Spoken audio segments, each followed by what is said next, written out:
Jaký úsmev? Zdravíme. Dneska vyhrávate bonus za najkrajší úsmev poza volantu. Mám pero. Čo s tým? Čo s tým? Srdca. Nedýcha pacient, nereaguje. Poprosím vás, prvú pomoc. Janka. Teória, prax. Popri tom rozpráva teóriu, čo robíš, koľko raz musíš to urobiť. Prvá pomoc. Keď máš pocit, že to zmákol, Hej?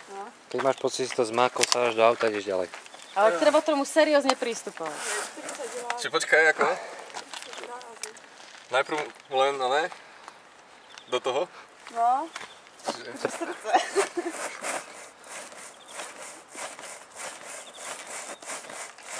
Ako nemusíš to 30, len ako môžeš povedať, že 30 30. takto zatlačiť a tak ďalej.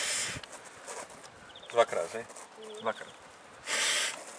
Potom ešte by som, až pokým by nedýchala úplne, najviac ako by dýchala. A ty sa neviem, že som to živote nevidel. Takže 30 krát a potom tiež by som dvakrát fúkol. Skontroloval. To je všetko? Najprv by som sa jej spýtal, ešte predtým ako by som fúkal.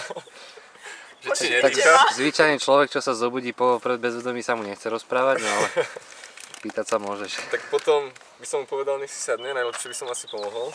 no ty ho musíš dať do tej polohy, nie? No. Akej polohy? To je stacionárnej polohy. Stacionárne? Stacionárna poloha. Dobre. Tak to by si musel taký bicykel zohnať stacionárne, aby si dal do stacionárnej polohy. Aká je to poloha?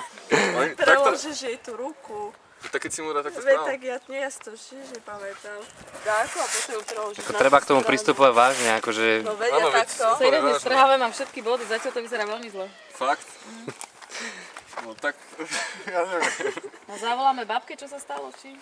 No určite by som zavolal 112, tam by som sa predstavil. Michal Babinec. Povedal by som, čo sa stalo a že mi tu leží pacientka, ktorú som sa skúšal oživovať. Jo, tu netreba až tak. A no to je všetko, počkal by som do príchodu záchranky. Potom by som to dal do rúk odborníkom. Takže ty Celé zle, že? čierna zachránka, dobre. Strašne by som panikáril. tento nám to predvedie. Bude to aj robiť? Skúsime sa spýtať.